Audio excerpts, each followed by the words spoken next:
Hare Krishna. Jai Radha Madhava Kunja Bihari. Jai Radha Madhava Kunja Bihari. Gopi Jana Vallabha Girivaradhari. Jai Gopi Jana Vallabha Girivaradhari. Yashodanandana Vraja Jana Ranjana. Yashodanandana Vraja Jana Ranjana. Jamuna Tira Vanachari. Yamuna Tira Vanachari. Jai Radha Madhava Kunja Bihari. Jai Radha Madhava Kunja Bihari. Hare Krishna, Krishna Krishna, Hare Hare, Hare Rama,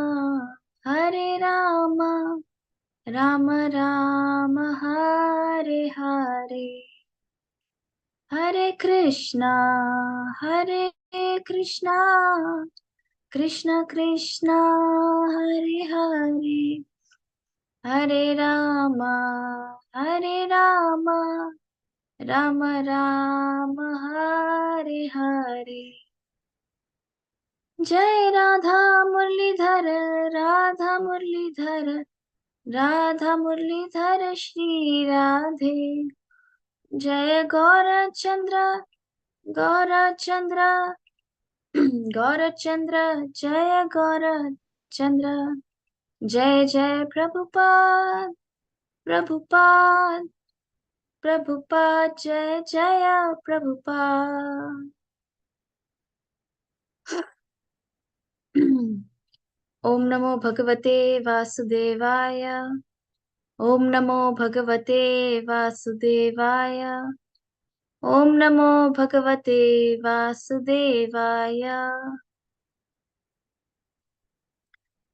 Okay, welcome everyone. So today we are going to be reading from 3 verses of Srimad Bhagavat Puran. Let me just share the screen. Okay, here it is. Yeah. So we're reading from Canto 10, chapter 44, verses 11 to 13. So this is the first verse for today. Valgata shatrumabhita krishnasya vadanambujam viksyatam shramavaryuktam padmakosham ivambubi. So translation by the disciples of His Divine Grace A.C. Bhaktivedanta Swami Srila Prabhupada. Srila Prabhupada ki jai. Just see the lotus face of Krishna as he darts around his foe.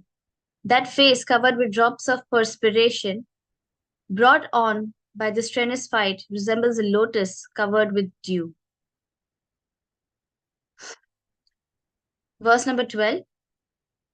Kim na pashyat ramasya mukham atamralochanam mushtikam prati samarsham hasas samrambhashobhitam.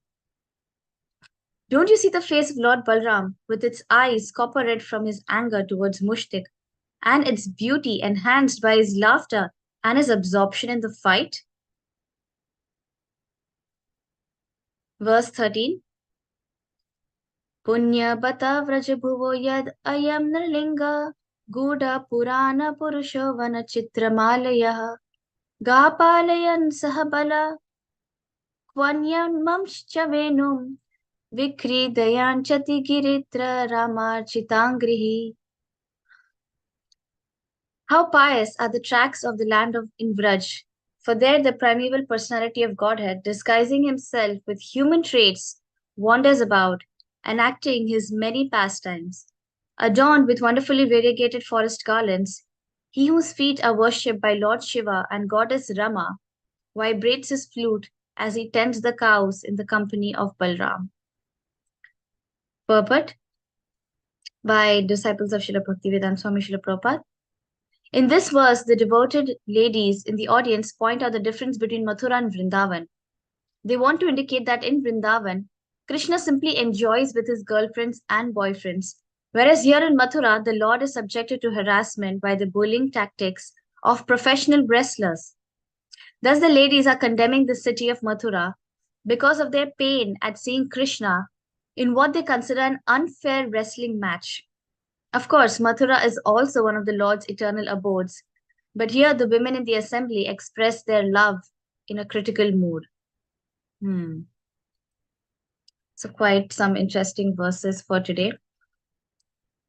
Om Agyantimirandhasya Gyananjanashalakaya Chakshurunmilitam Yena Tasmai Shri Guruve Namaha. Shri Chaitanya Manobhishtam Sthapitam Yena Bhutale Swayam Rupa Kadamayam Dadati Swapadantikam. Vandeham Shri Guru Shri Yuta Padakamalam Shri Gurun Vaishnavamscha Shri Rupam Sagrajatam Sahagana Raghunathanvitam Tam Sajivam Sadvaitam Savadhutam Parijana Sahitam Krishna Chaitanya Devam Shri Radha Krishna Padan Sahagana Lalita Shri Vishakhanvitamscha. He Krishna Karuna Sindhu Deen Bandhu Jagatpate Gopesha Gopika Kanta Radha Kanta Namastite Tapta Kanchana Gaurangi Radhe Vrindavaneshwari Vishabhanu Sute Devi Pranamami Hari Priye Vancha Kalpatarubhyascha Kripa Sindhubhaiva cha Patitanam Pavanebhyo Vaishnavebhyo Namo Namaha. Jai Shri Krishna Chaitanya Prabhu Nityananda Shri Advaita Gadadhar Shrivasadi Gaura Bhakta Vrinda. Hare Krishna Krishna Krishna Hare Hare Hare Rama Rama Rama Hare Hare. नमो विष्णुपदाय कृष्णपृष्ठाय भूतले श्रीमते भक्तिवेदांत स्वामी इति नाम्ने नमस्ते सारस्वती देवे गौरवाणी प्रचारिणे निर्विशेष शून्यवादी पाश्चात्य देशतारिणे. So welcome everyone to today's morning Bhagavatam class. I seek the blessings of all the assembled devotees online, offline. His Grace Adi Purush Prabhu, Arjun Prabhu, he's somewhere there in the building maybe, and all the devotees here. So there's a very, very nice verses that we are speaking on today. All the verses of Srimad Bhagavatam are extremely nice, extremely potent. But especially these verses starting from the 13th verse, it's especially it's bringing out kind of like a bit of a separation between the Vrindavan Dham and the Mathura Dham. So I'll just speak a little bit a bit on verse 10 a bit also because it has a natural connection with the verses of today. So we see here that the women of Mathura, not just the young girls, but the women of Mathura, they are observing the scene of the fight between the wrestlers Chanur Mushtik and Krishna and Balram. And they're seeing more from a Vatsalya parental perspective. And so they're feeling a lot of compassion. And this compassion is actually one of the secondary rasas in love for Krishna. And it's appropriate, especially for older people having this towards Krishna. So they're comparing the two wrestlers and there are other wrestlers also. There's a whole gang of them. And just Krishna Balram on the other side. Krishna is fighting with Chanur and Balram is fighting with Mushtik as of right now. And so the ladies are feeling great concern and compassion for someone who they consider as their junior. And they feel it's an unfair match. It's not right. And they're feeling almost like it's like a dosh. If you see in verse 10, they feel it's a dosh, it's a fault. And it's not just a small fault, that, you're just saying some lies or something like that. Not like a big lie, but, like a small harmless lie, but it's like a huge fault. It's really wrong. It's mentioned in verse 10 that even a wise person would do wrong if they're seeing wrong things happen, and it's wrong for them to stay in a place where wrong is happening. A wise person should not even go to such a place. Um, if you're late, and if you're somehow, if it's too late, and if you're there somehow by any chance, there's a good chance you can become influenced by the situation. And if you don't stand up for something that's going on wrong, then you will incur sin. So this actually, it's very interesting because it's actually pointing out the dangers of bad association. If you accept some kind of association, you become a part of it. It kind of like starts reflecting in your persona, in your psyche, because it's like it's very easy for the soul, although untouched, but it seemingly it kind of like absorbs the association you are in. So if people are not straightforward, then going in is bad. And worse is still if you join their association. How does this apply to us? It applies to us in the sense that, we also as devotees, sometimes, we kind of like gather, and, we gather in a small circle, in a small group, and then, we speak about some other devotees. We speak ill sometimes of other devotees.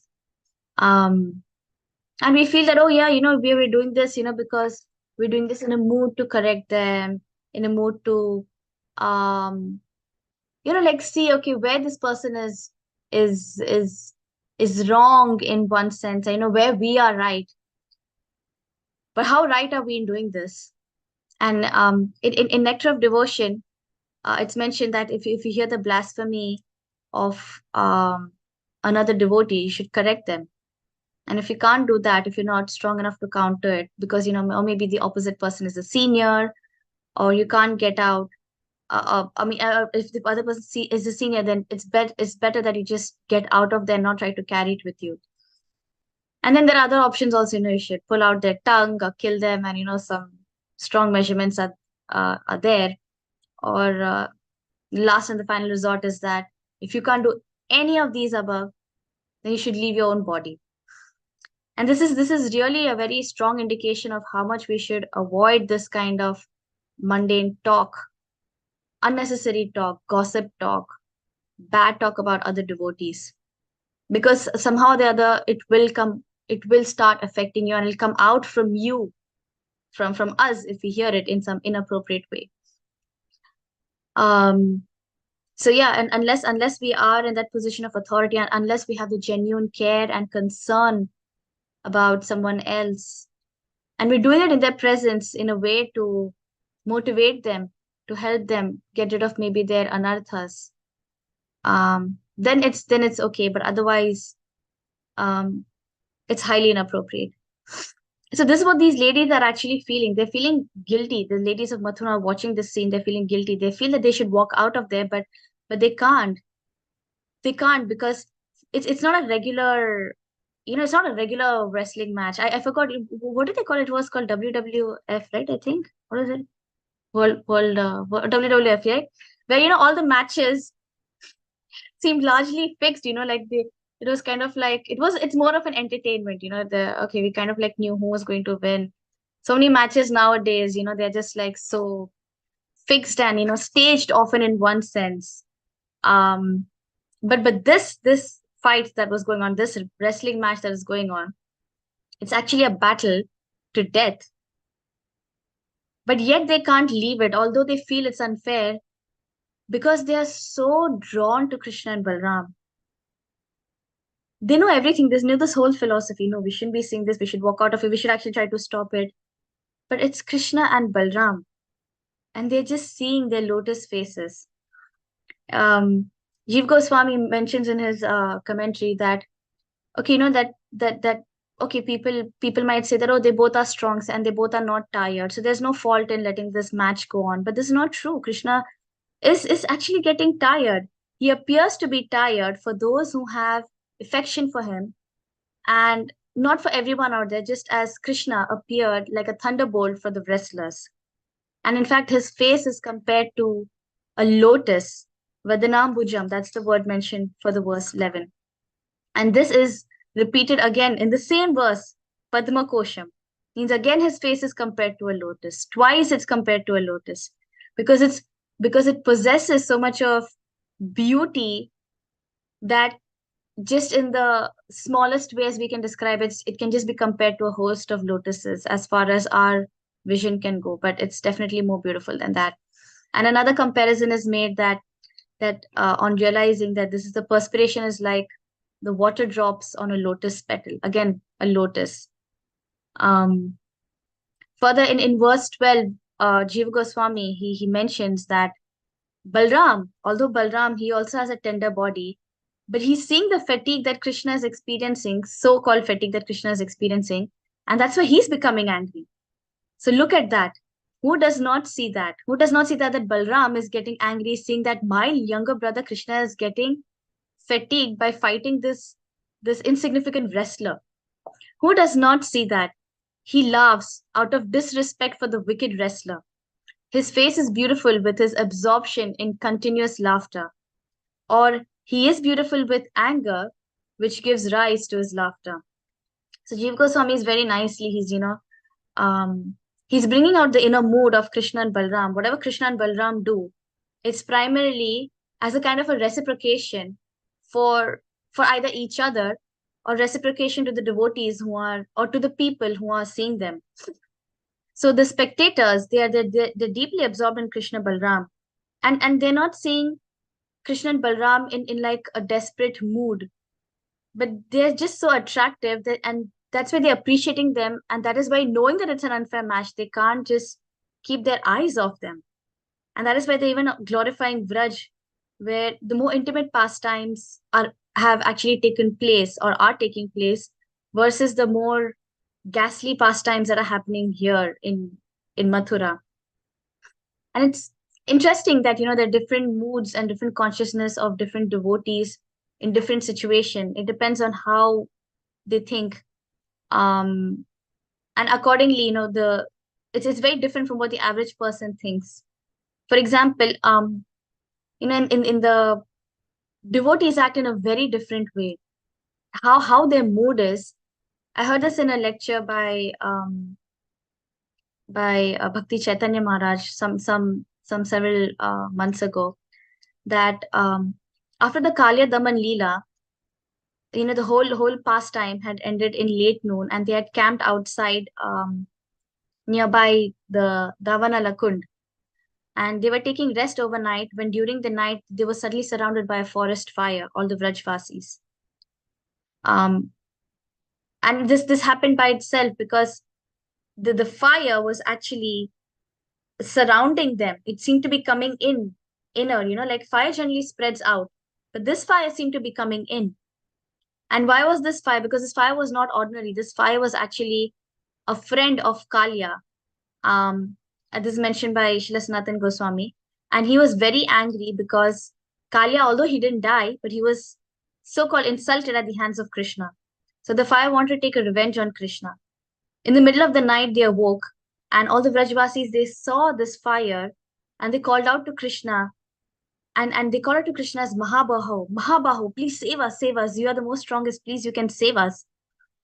And they acted, very in a very ordinary manner, like as how we would panic if we see fire around us. So this it sounds like a very typical response, and not as someone who are like exalted Mahabhagavats who know that Krishna is above everything and they are themselves above bodily needs. Great Vrajvasis, but Srimati Radharani herself is also one of the persons over there. So why did they act in such a way? The reason is that Acharyas explained that the Vrajvasis think that if we die, we will lose Krishna's association. And we will take birth again, we don't know where. Because they don't think that they are advanced devotees. They don't think that they are eternal associates of Krishna who have come from Goloka. They think we're just simple villagers right now.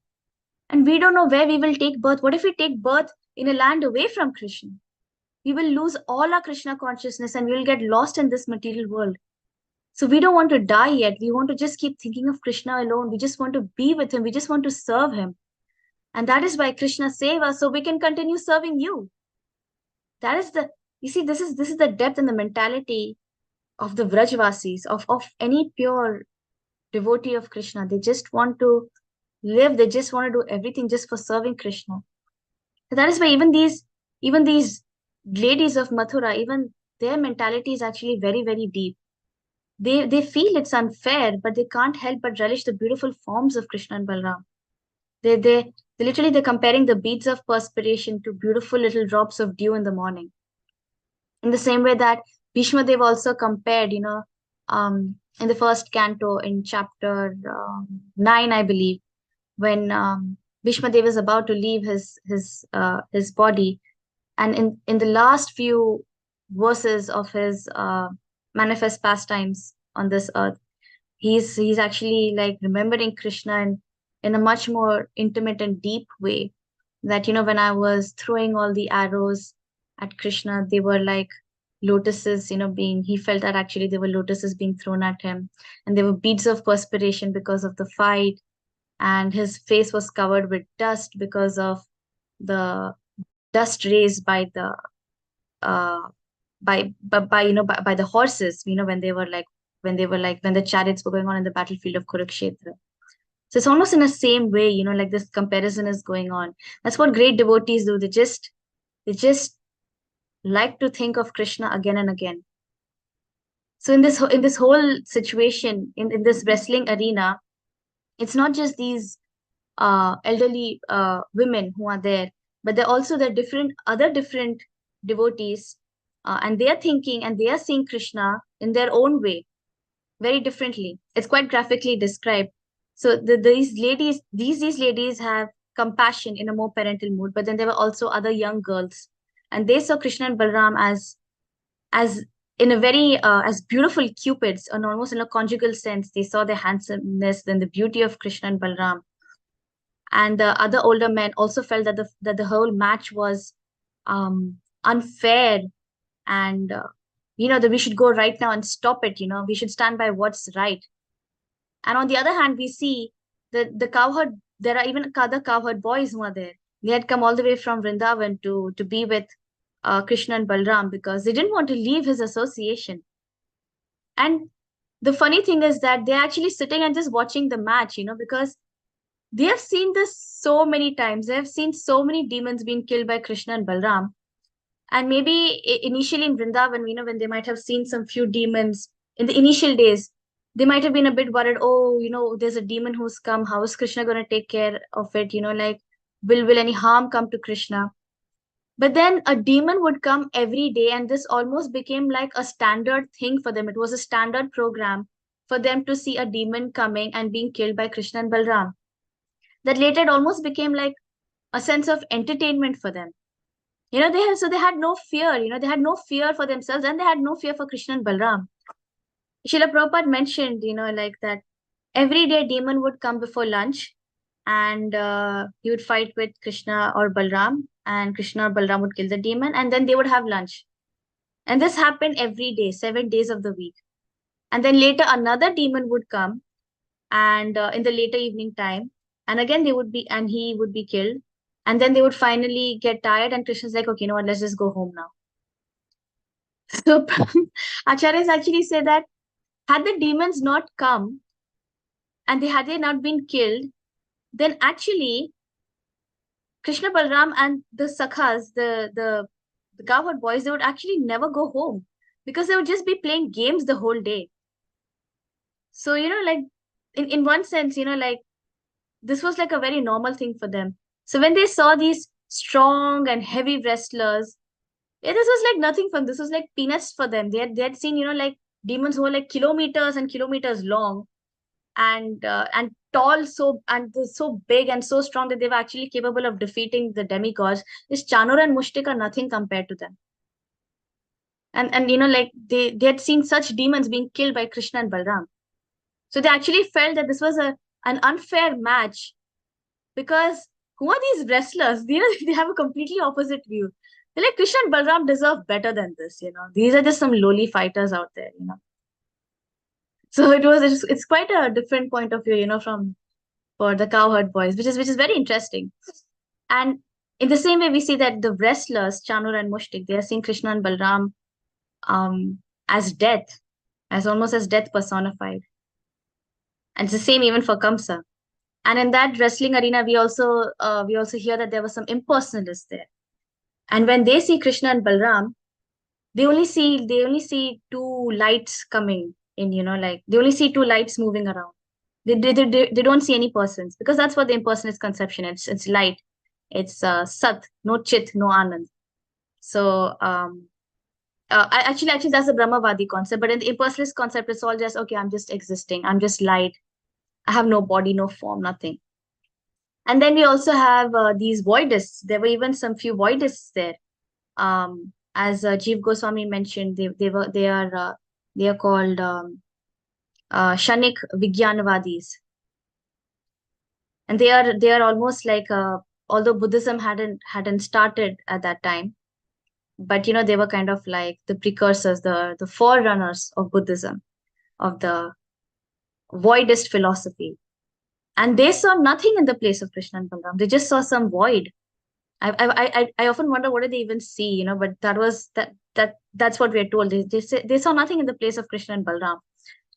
So everyone is looking at Krishna and Balaram with their own consciousness, with their own, with their own mood and rasa with Krishna. And the purport to verse 13, it specifically mentioned that the older ladies, they said to each other that how pious is the land of Braj, because Krishna performed so many different pastimes there. And these were not ordinary pastimes, they were beautiful, loving pastimes. Jeev Goswami mentions in the commentary that the lands related to Vraj are most fortunate. But this is not at all surprising, because uh, this the land of Vraja is so fortunate that even one piece of this land of Vraja is much, much more fortunate than there is no other piece that can no other piece of land on this earth that can compare to the fortune of the land of Vraj. And in those lands, Krishna, although the oldest person, ever young, and the main person, he's the Purusha, he wanders about. And they speak about it in the present tense because he was very recently there, and he very recently he was there wandering in the forest of Vrindavan, and he intended to return there. But actually, the present tense establishes that these pastimes of him wandering in the lands of Vraja is an eternal pastime. And it's an eternal pastime because Krishna is always there. He never ever steps out of Vrindavan. But there is a difference between Mathura and Vrindavan in the sense that in Vraj, he would dance and have sweet exchanges with his parents, with others, Krishna and Balram, both of them. And Vraj is so much more better in that sense. Mathura is also transcendental compared to this material world. But Vrindavan, in one sense, is better than Mathura because,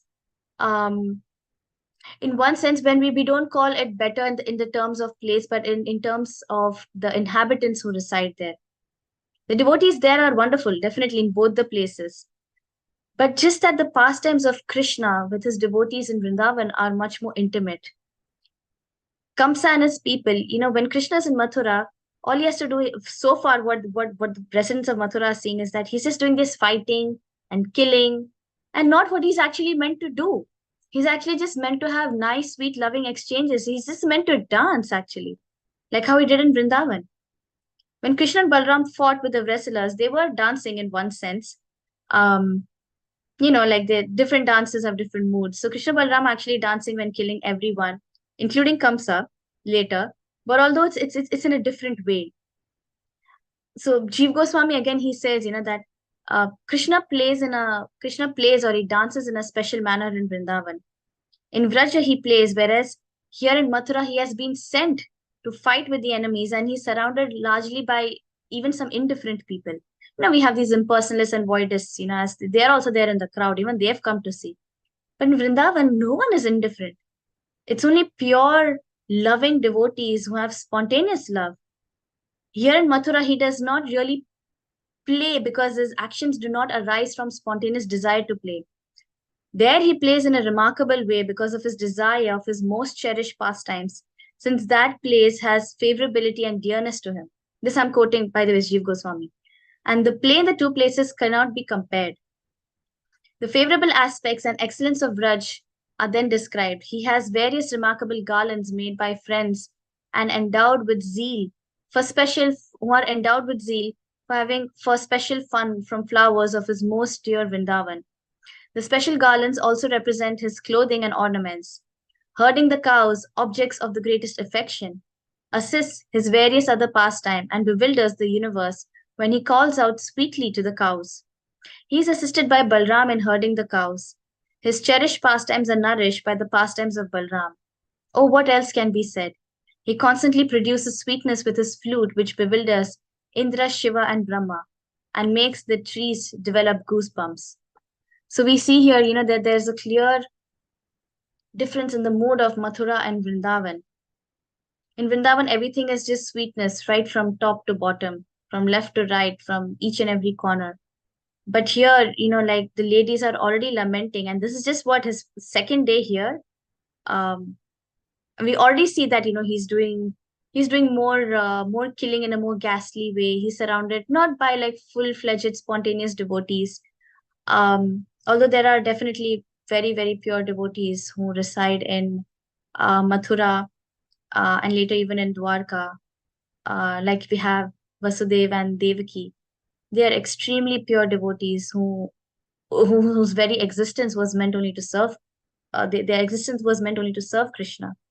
And again, even in Dwarka, um, uh, with his wives, with Uddhav, who's also a Mathura resident. Uddhav is the glories of Uddhav we'll be hearing in the coming chapter. How he's such a dear associate of Krishna that Krishna himself sent him to Vrindavan. Being a Mathuravasi, he sent him to Vrindavan to learn the mood of the Vrajavasis there. And so that for all time to come, the Vrajavasis are glorified, their mood is glorified, their love for Krishna is glorified. So, in conclusion, I would like to say that even Lord Chaitanya said, Aradhya Bhagavan Vrajesha, Tanayas Tadhama Shri Vrindavanam. The personality of God is Shri Krishna, who is known as the son of King of Vrajadham, Shri Nanda Maharaj. He is the ultimate worshipful Lord of all lords. And similarly, his residential abode, namely the holy place of Vrindavan, is as much worshipful as the Lord is himself. And this is the opinion and of Sri Chaitanya Mahaprabhu. Our hope, our aspiration is to go to Vrindavan and follow in the footsteps ultimately of the Vrajvasis, so that we can reside there eternally and serve Krishna. And for us, our Vrajvasi is Srila Prabhupada. We have to just follow his instructions, and ultimately we will reach Vrindavan Dham. We have to have that faith and that conviction that yes, we will actually reach there. So praying to all our acharyas and especially Srila Prabhupada and all the devotees that ultimately we can develop this mood of Vrindavan, the spontaneous loving mood of Vrindavan at the end of this life, in some life, maybe some of you already are. So please also bless me for that. So I'll end my class here. If there are any comments,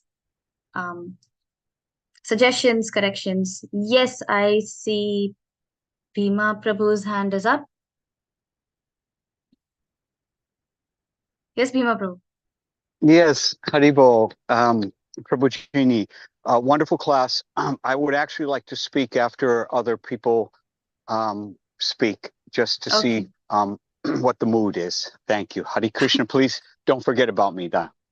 Yes, for sure. Who can forget you?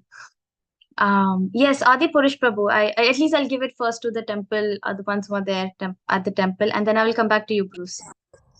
Hare Krishna. Can you hear me okay? Yes, you're fine.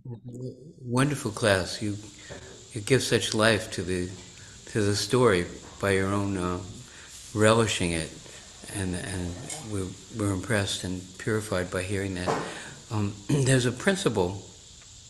It's called speaking truth to power. You've heard that before? Speaking truth to power. It means that just like in Scripture it says, if you give good advice to a foolish person, he simply becomes angry. So when there's somebody in a powerful position, we might hesitate to speak solidly what is the truth, because they've done something improper, and then they'll be come angry at you, there might be some retribution. So it takes a little courage. And we saw Srila Prabhupada, we see Srila Prabhupada speaking truth to power. He's not afraid to tell the straight business, you know. He's not intimidated by somebody who might not be happy to hear that truth. And so these people are, these girls, they're saying, wait a minute, look at Krishna, that's not fair. He's fighting these big wrestlers and he's such a tender youth, you know. But they were completely, out of love for Krishna, they had the courage to speak up. And we'll have more experiences where we don't want to offend anyone, but on the other hand, if there's some injustice, it's appropriate for the benefit of the people we're offering correction to, and for the general mass of people that will hear us say, "Oh wait, stop the music. That's not good. Krishna says this. Shastra says that. Prabhupada did like this." And so it's a challenge for us to have the courage to speak truth to power, even when someone may not want to hear it. That they might be very might seek some retribution against you for telling the simple truth. There's a Dietrich Bonhoeffer. He wrote a book called The Cost of Discipleship. He was living in Germany when the Nazi regime came in and started to persecute the Jewish people and capture their, put them in the concentration camps. And he had a little seminary. He was making priests, making people ministers, and so he didn't speak up. He was thinking, well, they might come after me if I speak up. But then finally he said, you know, I'm looking at the cheap grace. I'm speaking about godliness, but I'm not bold enough. Even his sister was getting married to a Jewish man, and she asked him to do the ceremony. He said, no, no, no, the Nazis may not like it. But then, toward the end of the war, he began to say, you know what, this is unjust, this is not godly, and this is actually cruel. And they put him in the concentration camp, and right before the end of the war, they executed him. So sometimes it takes some courage to speak truth to power, because we want to please Krishna, even at the expense of our own popularity. I'm talking too long. Let's see who else wants to add something. There's at least almost 10 minutes left. Oh, glory to Prabhupada, Hare Krishna. Hare Krishna. Bruce Prabhu. Hare Krishna. Thank you so Hare much for this Krishna. class. You do so much service, and yet you still find time to serve us. Thank you so much. I had this feeling, thank you for bringing up this point about the Cowherd Boys seeing this great gladiator theater arena, and you know, they see Krishna and Balaram show up, and they're just like, what, two wrestlers? Like, what is this? This is going to be nothing.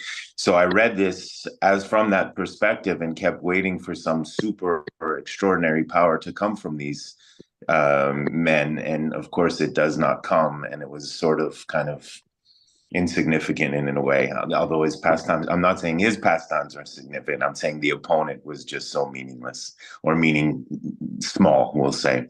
But my question really is, and this comes from my limited and small perspective of Krishna consciousness, regarding the pure devotees.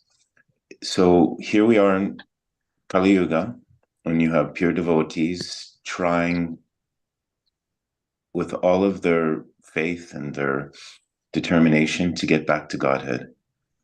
And yet, I've often heard that these same devotees have no consideration or goal in mind, that it's no problem for them to come back here and do this again. But yet the goal is to get out of here.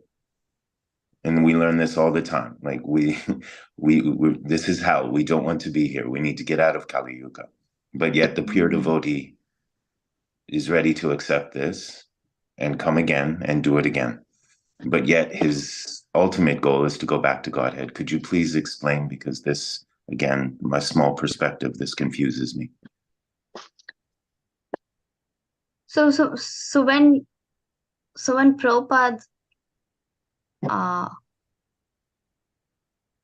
actually, some of his disciples, I remember, they said that, Prabhupada, if you're coming back to this material world, you know, in another life, we want to join you. And Prabhupada is like, don't do that. Just go back to the spiritual world, just stay there, just finish off with your Krishna consciousness in this life itself and go back to Godhead. Yeah. Whereas you see, Prabhupada himself, this I think was it Bhavanand Prabhu? I think Bhavanand Prabhu or Tamal Krishna Maharaj. I think it was Bhavanand Prabhu. I think Prabhupada mentions that this was when he was in a Bhavanand Prabhu mentioned that in a memory of Srila Prabhupada that Prabhupada once said in a very, very emotional state to him and maybe even to someone else that he never wanted to come to this material world, but he came because Krishna sent him. And one of the main reasons for Krishna to send him to this material world was just to write books. And Krishna personally told Prabhupada, whoever he was in his spiritual form, in the spiritual abode, that when Prabhupada told him in his true swarupa, in his true swarup in the spiritual world, that I don't want to go to this material world. It's a very bad, nasty place. But Krishna told him, just go to the material world and just write books. I'll take care of everything else. And then Prabhupada is like, okay, that's why I came. And he's like, I think after this, I'm going to go maybe to the hellish planets to help the people there. So this is the reason why pure devotees want to come to this material world. When Prabhupada always said that, get out of this material world, in one sense, it means get out also of your material consciousness. Once you're out of your material consciousness and once you're fully spiritually realized, you realize your sambandha with Krishna, you realize your swarup with Krishna. Once you've reached at that level, it doesn't matter to a pure devotee where they are, because internally, externally, they're always going to be thinking of Krishna. Even though it may be covered for a large part of Prabhupada's, of some devotees, it may seem that that they are not fully realized, that they have just come very new to bhakti, but in essence, in reality, they were really very advanced, and they came in this material world only just to carry on the work of Krishna, and that is spreading Krishna consciousness. So yes, we should initially always have that mood that yes, we should try to become fully purified, finish our bhakti 100%, so that we can go back to the spiritual world and serve Krishna eternally there. But what that service is, that we should leave it then to Krishna to decide how he wants us to serve. Does he want us to be there eternally in the spiritual world, or does he want us to come down here to the material world to carry on his mission? Because then our desire is supposed to be in line with Krishna's desire, not the other way around. If Krishna wants me to do this, I'll do this. If Krishna wants me to, I'm a pujari, he wants me to distribute books, I should be willing to distribute books, even though I may not be the least bit inclined for it, or I don't have the thing for it. But if Krishna wants me to do that, okay, I'll do that. And this is just a very small example, but obviously for it could mean like on a very big thing, like Prabhupada not wanting to come, but he aligned his desire to Krishna's desire, and he came, and he's still doing his work. Thank you so much. Very helpful. Thank you. That was so nice, Nandini, Radhika. Yeah, bhakti doesn't necessarily mean we're going to figure everything out. It means we just align our desires with what Krishna wants. That is so nice. Nicely said, Nandini, Radhika. Thank you. Thank you. Did you see Bhima's new tractor, everybody? There it is. Bhima Prabhu, please. What's the name of your new tractor? It's 8:00. Thank you very much for the class. Maybe some other time. Hare Krishna. Okay. Hare Krishna. At Yes, I least we think saw the traffic. Yeah. I think the conch shell might blow at any moment now. So I don't mind staying back after the darshan in case anyone has any more questions or anything of that sort. I'll just leave it up to you all because I'm not in the temple hall myself. So we can carry this on later also if you want. Jamuna Jaya put something in the chat. Beautiful class, especially a good point about fault finding. Was just reading Gita 16.1 and meditating on this important point. Jamuna Jaya is always meditating on the Gita, always. Jamuna Jaya, thank you.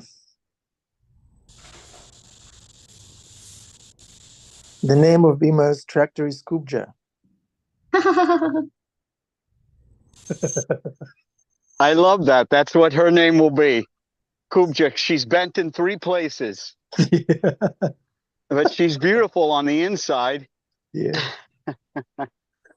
Yes, and she lifts. She lifts things.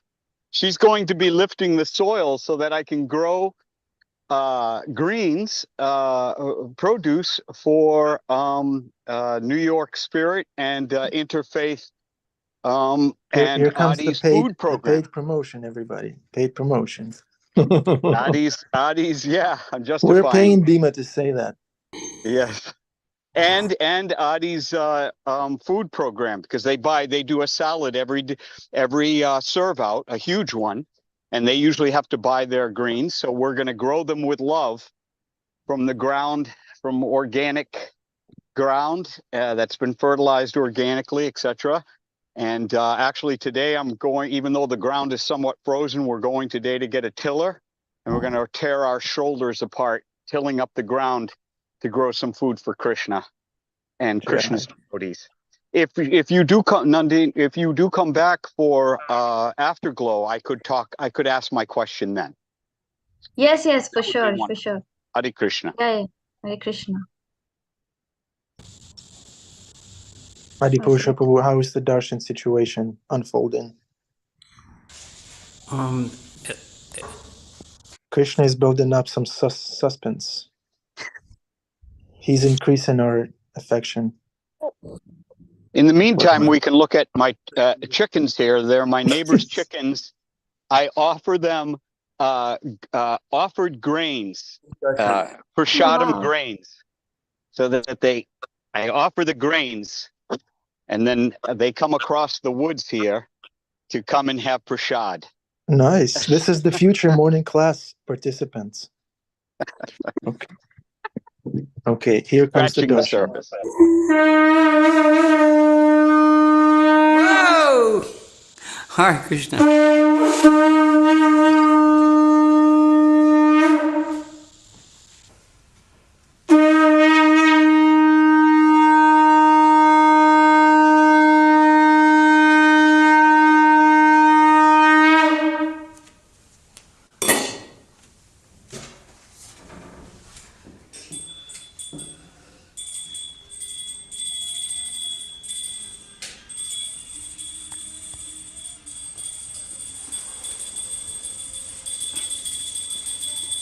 I see a bald head.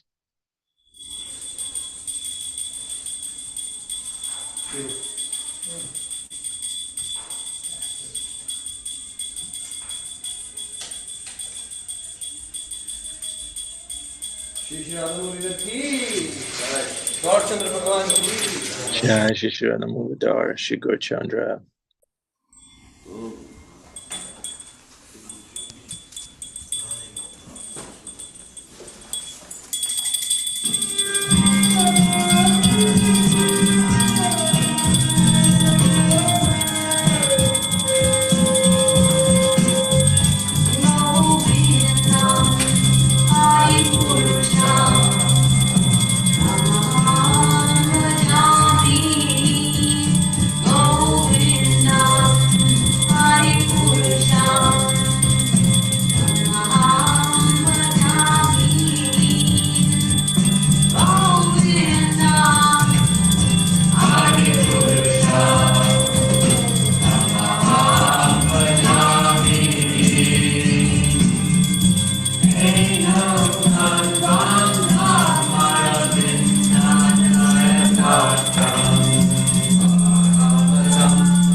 Jai. Okay, Nandini, Radhika, you still there? Great.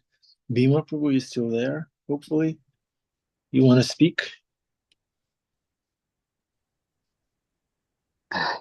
Yes, Haribo, can I be heard? Yep. Yes. Okay. Okay, so briefly, Adi mentioned speaking truth to power versus cheap grace.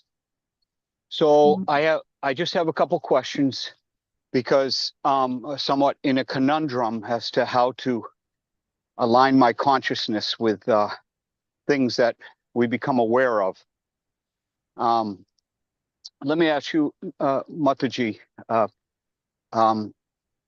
Lord Chaitanya said that when they asked him who was a devotee, he said those who chant the holy name of the Lord. Yes, you know this. Yes. Okay. Now, when we say chant the holy name of the Lord,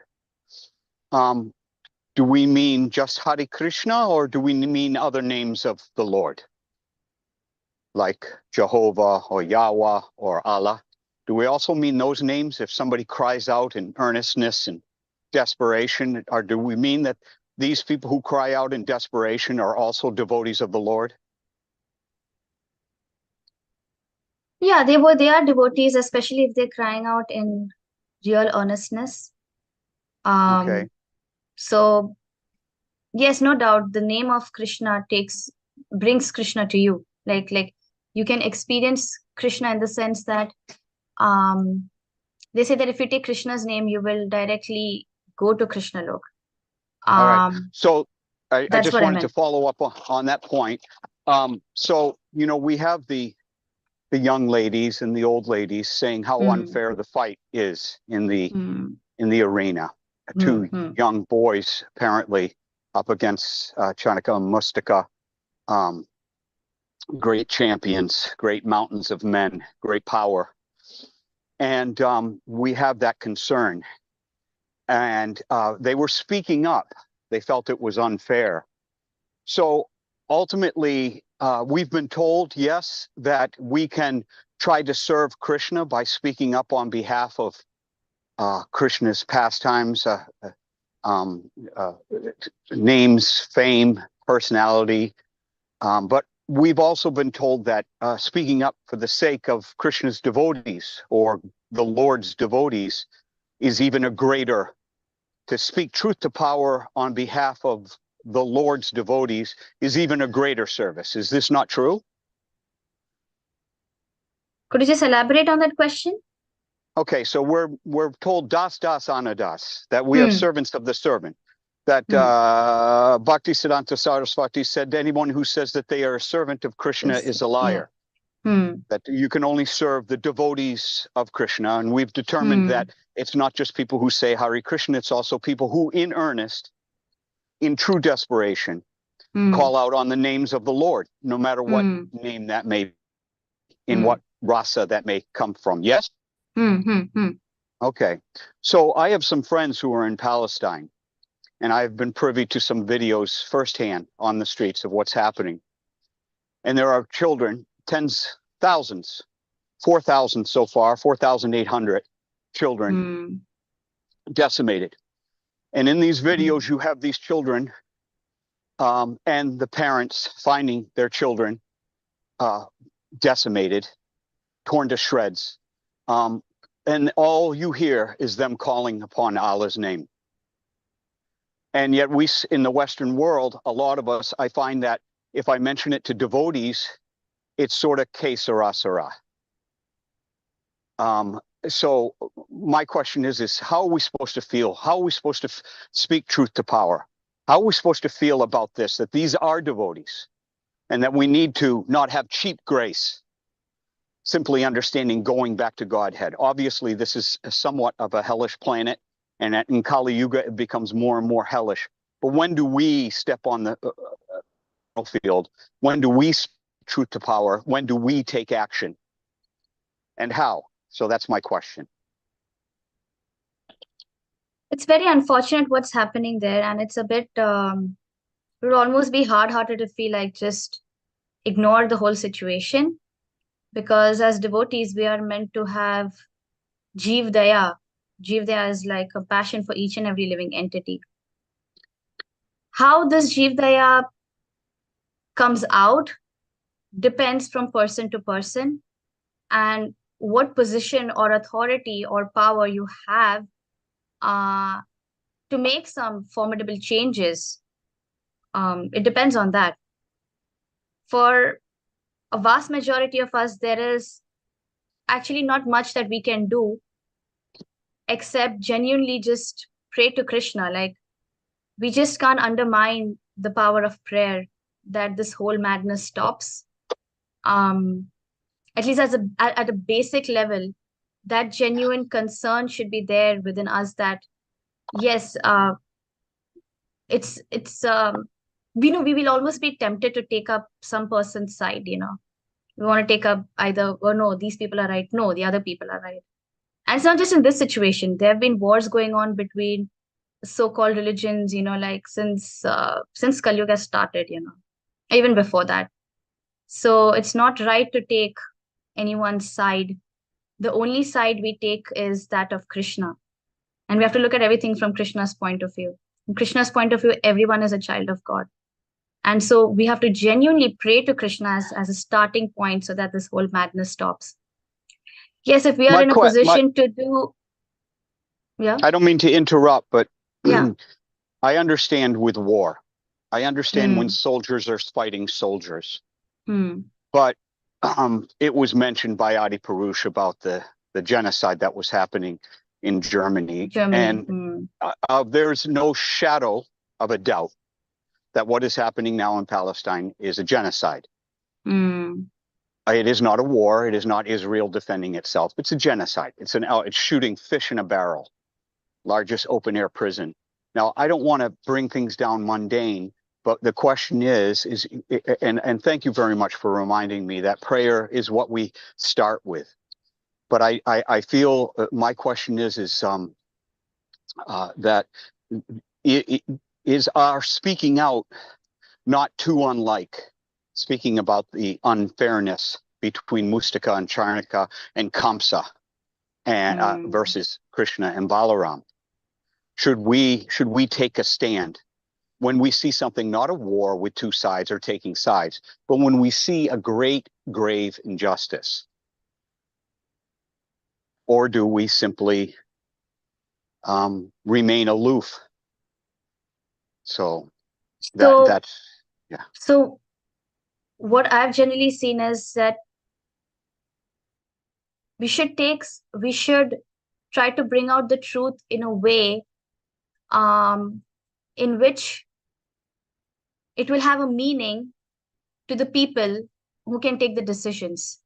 It shouldn't be that we're just just writing on social media or something of that sort. Yes, that's one way to express our views on something, but how we bring it out, clearly stating that we're not taking any sides, we're just worried, say, for the children there who are dying, who are, as you're saying, they have been children are the worst affected in any war situation, whether it's this one or in the past. So our concern has to come out that yes, we are genuinely worried about the children, irrespective of whichever side is fighting. And it has to be, at least from my little experience that I've seen, with some devotees, or, with just in general, with how some people try to bring across their points, is that it has to go to the right authority, to the right decision-making body, with the right words, with the right intention. And then it can make some impact. Like, for example, within this situation, there is so much of war going on out there. One of the ways in which maybe we could actually say that yes, we could help them is by doing some prasadam distribution over there. That is one way in which we could help over there. Unless and until that's the way how the system works. Unless and until we don't have some authority or some power to reach the right people, our words will just be words. Yes, we can express them, but it will not have the impact that we're trying to have. So the best thing would be to try to find a way or a mechanism in which uh, we can reach someone in power, and try to build up and team up and work with them to make things happen. And again, for that, we can only pray to Krishna, because Krishna is the one who can make even the most impossible connections, like work. So that's just from my little experience that I can speak about this. That yes, we are entitled to our views, our opinions, and our larger view and opinion is always going to be that we don't want wars to happen. We want everyone to become fully Krishna conscious, and that should always be our intention at the end of the day.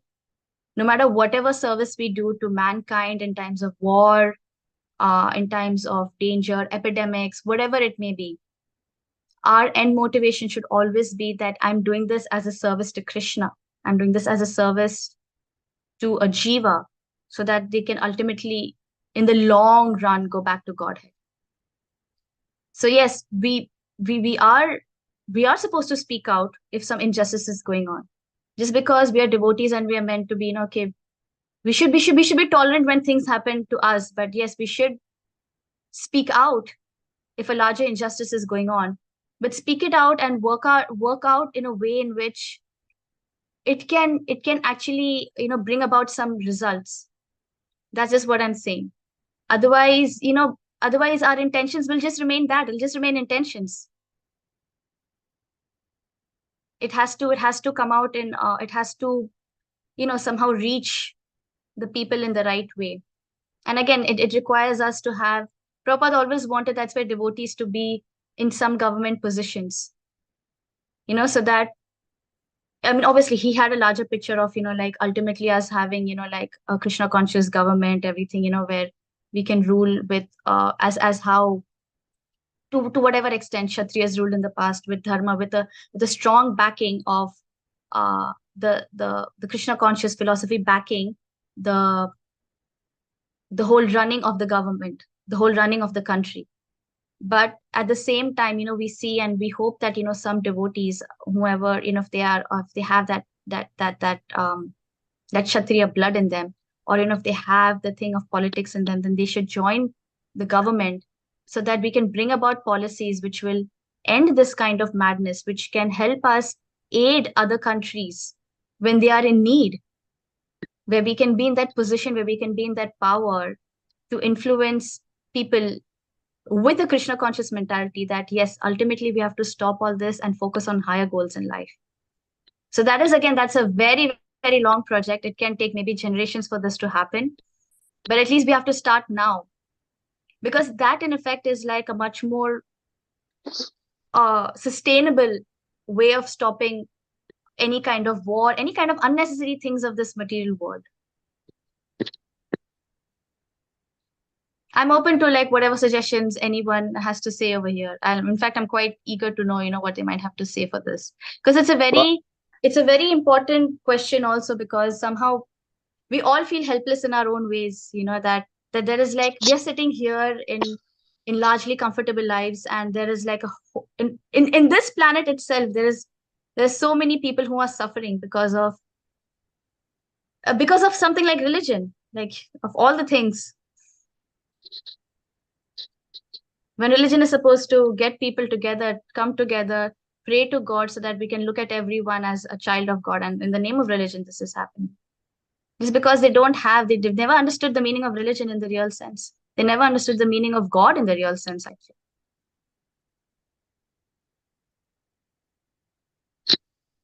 Thank you very much, Maharani.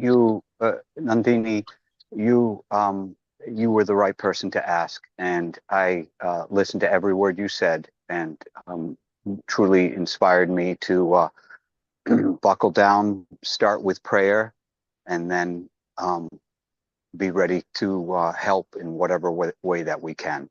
Thank you very much. Hare Krishna. Hare Krishna.